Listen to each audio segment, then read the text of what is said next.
Jai Hind students, welcome to my YouTube channel. Students, the greatest discovery of all time is that a person can change his future by merely changing his attitude. So I always keep telling you, have that positive attitude towards your life. Believe wholeheartedly in the virtues of loyalty, trust, and dedication. With that positive note, students, let's start today's session. Today we'll be discussing a very commonly asked topic, which is energy. It is undoubtedly one of the most important physical concepts. Now, students, we use energy to do work and make all the movements. When we eat, our bodies transform the food into energy to do work. When we run or walk or do some physical work, we use energy. Cars, planes, trains, and various machines, they transform energy into work. Actually, energy lights our cities, moves our vehicles, and runs the wheels of industry. It also warms and cools our homes and places of work, cooks our food, plays our music, and entertains us through television. Now, everything is based on energy only, right? So, let's start with this topic and let's discuss how to define this energy. Actually, students, in short, energy is stored work. So, actually, energy in short is nothing but it is stored work. Energy is stored work. We have already discussed in detail about the work. So energy is nothing, it is the stored work. Anybody, whether it is animate or inanimate, which is able to perform work is said to possess energy. Therefore, students, energy actually of an object is defined as, it may be defined as the capacity of the body. It is actually defined as the capacity of a body to do work. So the capacity or the ability of a body to do work is known as energy, and it is measured, that is, the energy is measured by the total quantity of work it can do, by the total amount or quantity, by the total amount or quantity of work it can do. Right? Let's discuss the various types of energy. First is the solar energy. Solar means sun. So actually, solar energy is the energy radiated by the sun. Plants collect and store this energy to make food through photosynthesis. You all must be aware of this, isn't it? And the second type of energy is heat energy or thermal energy. This is also a familiar term. So heat energy. It is the energy released when coal, oil, gas or wood burn, and it produces in us the sensation of warmth. So that is known as heat energy. Then there is light energy. Light is a form of energy. It is the form of energy which produces in us the sensation of sight. And obviously, students, we are aware sun is the natural source of light. Then there is chemical energy. During any chemical reactions, the energy is released. The energy so released is known as chemical energy. And also it is the energy possessed by fossil fuels, which are coal, petroleum and natural gas. And they're known as fuel energy. The food that we eat has chemical energy stored in it. Then students, there is hydro energy. Hydro means water. So hydro is water. So it is a form of water energy. So the energy possessed by flowing water in rivers and streams is known as hydro energy. And obviously this energy is used to generate electricity in hydroelectric power plants. And then we have got wind energy. The blowing air, that is known as wind. And the energy possessed by moving air, that is known as wind energy. Then we have got ocean thermal energy. These are the various forms of energy. Ocean thermal energy. In short, it is also known as OTE, ocean thermal energy. Solar energy stored in the oceans in the form of heat is called ocean thermal energy. Look, ocean thermal means heat. So solar energy which is stored in the form of heat in oceans, that is known as ocean thermal energy. Then geothermal energy. Geo means earth. Thermal means heat. So geothermal energy is the heat energy of the earth and is found within rock formations and the fluids held within those formations. The next is very important one, tidal energy.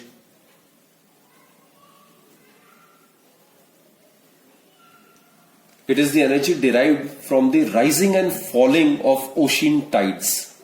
So rising and falling of ocean tides, it is known as tidal energy. And the energy derived from that can be used for some conversion of some other form of energies. Then we have got sound energy. Sound, light, they all are the forms of energies. So sound energy, obviously it is the energy possessed by vibrating objects. Any object which is vibrating, it produces sound and it produces in us the sensation of hearing. There are some other forms of energy as well. Let's discuss them. This mechanical energy, which is very, very important, which we'll be discussing it in detail. Mechanical energy. Students, mechanical energy is the energy possessed by a body due to its position or configuration or motion. Actually, we'll discuss in the later section that there are two types of mechanical energies. One is the potential energy and the other one is the kinetic energy. So from physics point of view, this mechanical energy is very, very important. We'll be discussing this mechanical energy, both kinetic and potential energy, in detail, right? Actually, the energy possessed due to position or configuration, that is known as potential energy. And the energy possessed by a body by virtue of its motion, that is known as kinetic energy. And the sum of these two, that is mechanical energy, is actually equal to potential energy plus kinetic energy. So the sum of potential energy and the kinetic energy is known as mechanical energy. PE, it stands for potential energy. And KE, it stands for kinetic energy. So we'll be discussing in detail in the later episodes, right? Then we are familiar with electric energy. It's a very, very important form of energy. Electrical energy or simply electric energy. So the energy possessed by charges which are either at rest or in motion, that is known as electric energy, isn't it? Then there is magnetic energy.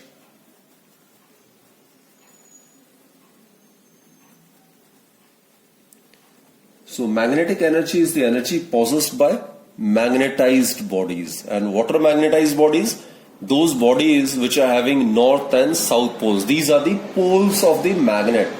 So the energy possessed by magnetized bodies, it is known as the magnetic energy, right? Then there is electromagnetic energy.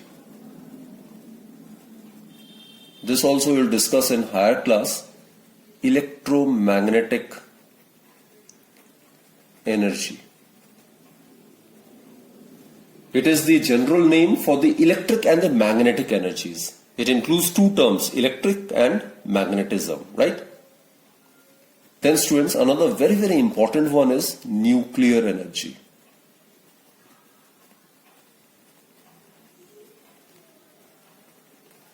Now, this is the energy which is produced in the processes of nuclear reactions, either nuclear fission or nuclear fusion. So, whenever the nuclear disintegrates, then a large amount of energy is produced. So, the energy produced during nuclear reactions, which can be either nuclear fission or nuclear fusion, that energy is known as nuclear energy, right? So, these are the various different types of energies. Also students, each energy, the SI unit of each and every type of energy is joule. So remember that SI unit of energy is joule, which is same as that of work.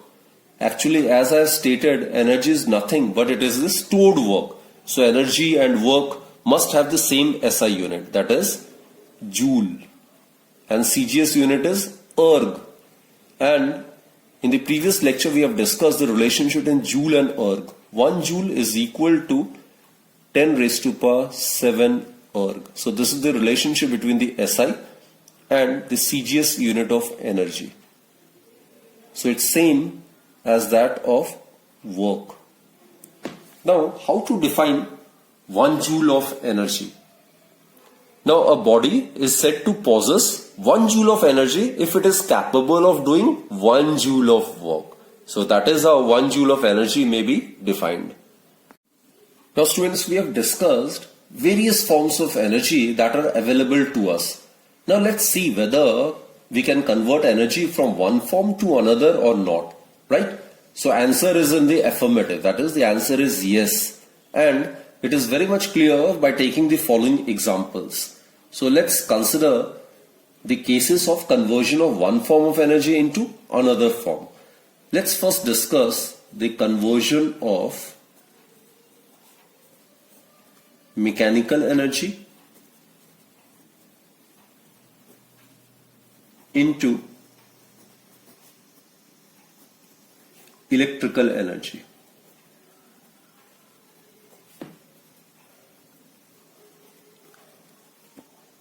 As we are aware students, the potential energy of the water which is stored in a dam is changed to kinetic energy when it falls from the height, right? And this kinetic energy is used to rotate a turbine in the generator, which in turn is used to produce electric energy. So actually the mechanical energy, that is potential energy, then kinetic energy, and then electric energy. So mechanical energy is getting converted into electrical energy. And this takes place in the case of hydroelectric power stations, where electricity is generated by storing water in dams. Second example is students, conversion of, let's take the vice versa case, the opposite case. So conversion of electrical energy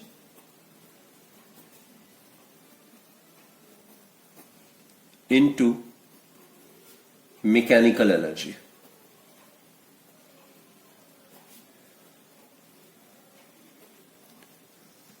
So we can take various examples related to this conversion, right? Electrical energy into mechanical energy. In our household, we make use of electric motor in various appliances, isn't it? In order to run a fan, a washing machine, a mixer, a grinder. These all devices makes use of electric motor, which in turn uses electrical energy in order to run these electrical appliances, right? So these are the examples where the electrical energy gets converted into mechanical energy, right? So third is conversion of electrical energy into heat energy.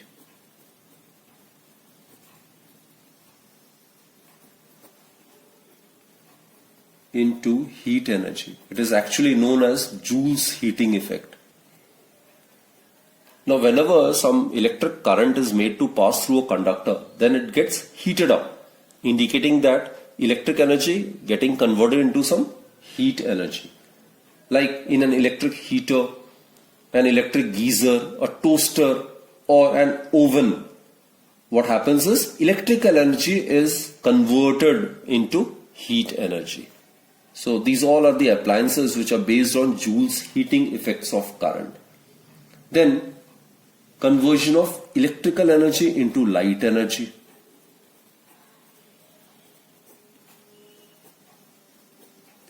Conversion of electrical energy into light energy. So obviously in an electric bulb or a fluorescent tube or a floodlight or LED or for that matter a CFL, in all these electric devices the electrical energy is being converted into light energy, right? So these all are the examples of conversion of one form of energy into another form of energy, right? Then we can also discuss conversion of electrical energy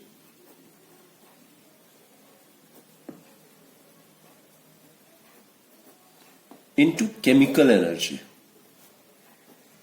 This can also be done.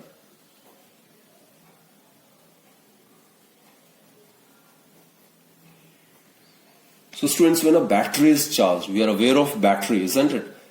So it consists of two electrodes and dipped in a container containing electrolyte.